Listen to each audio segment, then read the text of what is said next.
Okay. Hi everyone, Jonathan here. Today I am drawing. Weird, I know, right? Today I am drawing a creature. Today's video is actually a video. It's not a series of screen captured lines. So this is all real time, minus a few days. By the end of the piece, I have a very good sketch, and I do end up turning it into quite a bit more. I'll put the final render up at the end here. I went into this piece specifically because I saw a really impressive piece of concept artwork on ArtStation, and I wanted to try to emulate some of the better design elements that get incorporated. Those design elements show up in the final render, but they don't really manifest too much here in the sketch. And we're back. They don't really show up until the end, but hopefully by the end of the piece you agree that some of those design elements have been incorporated in a successful way. At the end of this piece, my goal was to have a portfolio-ready example of a creature turnaround with a few action poses. Here you can see I am searching, adding in some searching lines looking for how I want this creature. It's always a creature. Well, it's not always a creature. Just sort of penciling in some of the anatomy. I think I try to stay pretty loose, and at this point I am wanting to make sort of a goblinoid creature. But I'm also kind of digging this skull, and I wasn't sure if the skull would end up becoming his head per se, or maybe like the helmet, or maybe a helmet that has been sort of made out of the skull of another creature.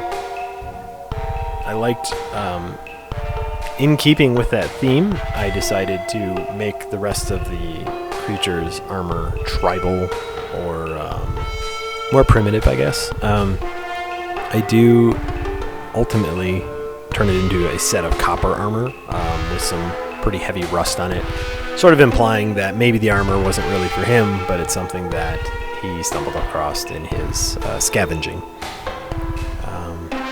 Yeah. So I am finding his leg shapes here. Decide to give him a flap of deer skin for modesty, or bear skin or something. Yeah, so the creature design was definitely the most important aspect of this, but like I stated, I didn't want this to just be another drawing of a monster. I wanted it to be in service of sort of the idea of a game world that you're developing. So this is how I would develop, this is how I might come up with something of a statement of work or presentation piece for a lead artist or the 3D modeling team, to sort of show them the idea, pitch it, get feedback, and go from there. I wanted to make sure that he looked, the look I was going for was sort of a sinewy strength look, so wiry, gaunt, emaciated, skeletal but not skeleton.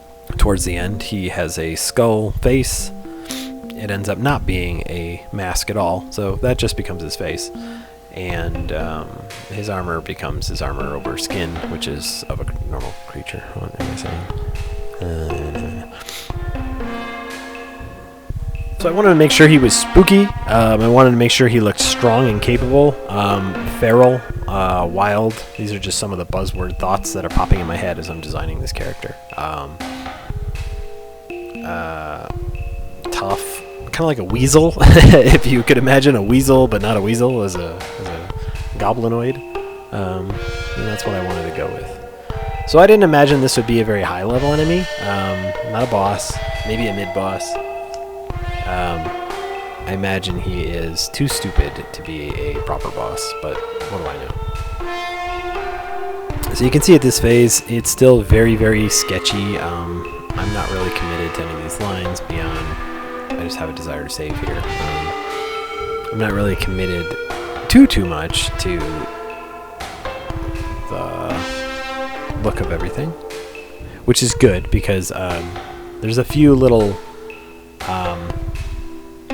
which is good because there's a few forms in the silhouette here that I do enjoy quite a bit.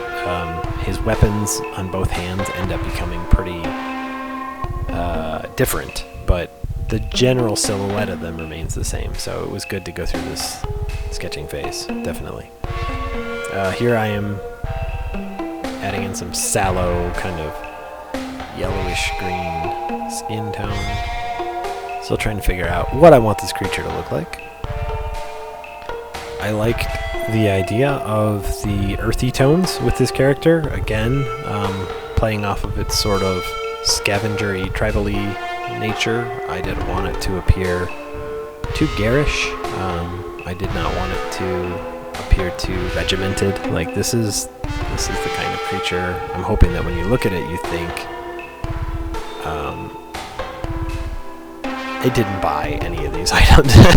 It didn't buy any of its armor. It didn't buy any of its weapons, and I'm hoping that reads. It's not a soldier so much as a monster, really, a mercenary monster at best. So at this point, I am pretty comfortable with how it's looking, and I'm starting to try to find some more details here. So you can see I'm slowing down. I am focusing on very specific spots, trying to find more details in the sea of lines and colors here. I knew pretty early on that I wanted this to be a gauntlet. However, it ends up being a bit more industrial looking and arcane looking by the end of it. So again, it's safe to assume that this creature did not purchase this item. So it's some ill-gotten weapon that probably has other functionality, but this creature has at least figured out what to do with it in regards to, you know,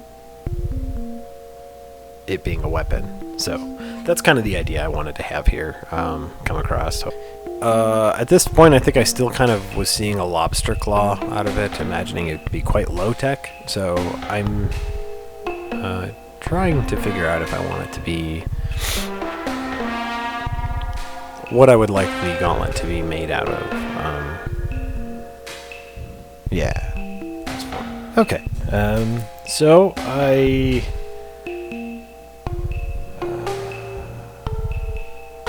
here I'm beginning to explore him having armor and where it might be on his personage.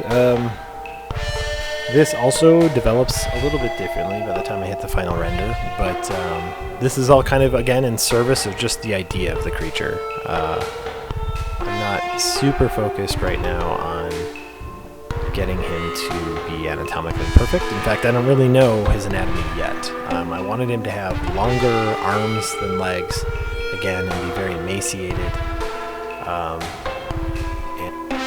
So I'm kind of making lines and then assessing, does this work in context of the creature I'm trying to achieve?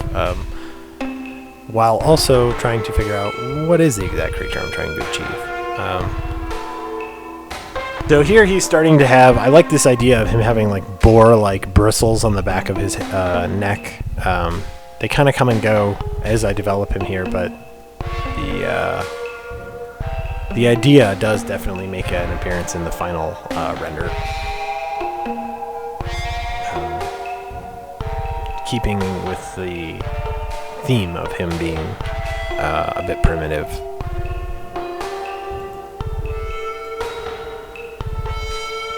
I also, in the same vein, decided that his shoulder guards would be pretty cool as just like the carapace of another creature. So the shoulder armor of the creature was designed to reflect this idea as well.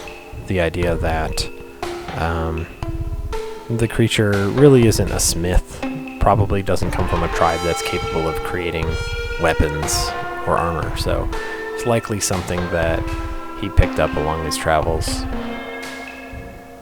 I wanted to make sure that everything he was wearing looked weathered and worn and not all that uniform.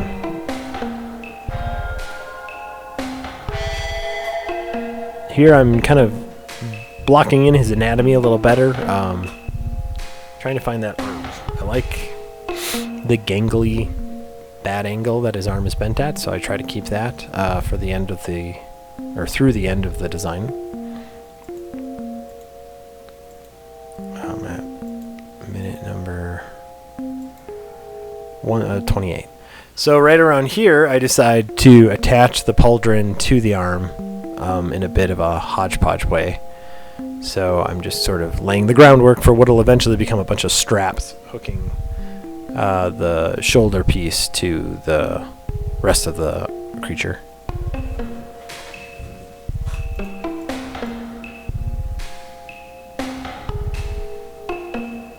Alright, and I'm just going to go ahead and fast forward pretty much to the end here. So this is what he looks like kind of in final sketch form before I stop recording and just decide to take over into Photoshop to finish him up.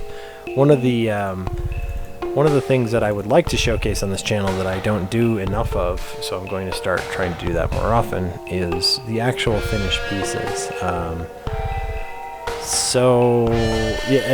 The actual finished pieces. And I guess what I mean by that is a lot of these pieces are finished, but I have not taken a lot of them to, I guess, their final painterly level. It's not always required, I don't think, for every one of these, but on this one, that was the sole purpose, or the sole... on this one, however, though, that was the goal. The goal was to create a scene that could be used for a portfolio. So here is the final render. Walk you through this a little bit. So here's the main guy. I settled on the name Ghoulblin. It does not roll off the tongue, keeping with everything else on my channel. But I think it's a pretty apt term. So he's sort of undead, I guess, sort of not. I'll leave it up to you to work out the particulars. I went ahead and made his gauntleted hand sort of like a piece of stolen technology, a burning blade that he can infuse with malice, that probably has other functions, maybe a can opener, maybe LEDs, but for him, all it needs is the ability to kill, and when he gets angry, it heats up, basically. And then, and then just in case, I decided to make the other hand a fillet knife, which I've also got featured here. Just imagine him using it like maybe that was his first weapon, and so it's really hard for him. That was his first love, and it's hard for him to put it down, so he won't. I drew front and back image here, and then down the middle I have just a few, what I guess I would say are potential actions that, again, would inform a 3D modeler or an art director of your intentions for this character, and kind of help them give you feedback, help them understand sort of what you're going with here. So I hope that the creature comes across a bit strong, but a bit flighty too, I guess. In my mind, this creature would be, I think I said already, in my mind, this creature would not be a main boss. He would be like a mid-boss or a high-level basic enemy, if this were any kind of 2D game, for example. And yeah, I'm ultimately quite pleased with how this all turned out. So I'm just going to leave this render here for a second, give you a chance to take it in. If you guys have any questions about how we went from the sketch to here, I'm happy to answer them in the comments below. Really, the short answer is just kept painting it, but if that's interesting, if anyone wants to see that process, I can definitely record that process in another video. It's not fast, so I'll have to speed the video up pretty substantially to get, I think, before anyone will be able to tolerate it. But yeah, it was a lot of fun to work on. I had a lot of fun making this character sort of appear from where it began. And I'm pleased. I'm pleased with how it turned out. And I hope you like him too. Please remember to visit me at artstation.com/creaturecraft. You can also follow me here on YouTube, like, comment, and subscribe. Hit the bell for notifications. I will hopefully have another one of these videos up next week. if there's a suggestion or creature idea you have that you want to pass along to me that maybe I can attempt to render out for another video, please let me know in the comments. As always, thank you for viewing, and I hope you have a great rest of your day. Bye.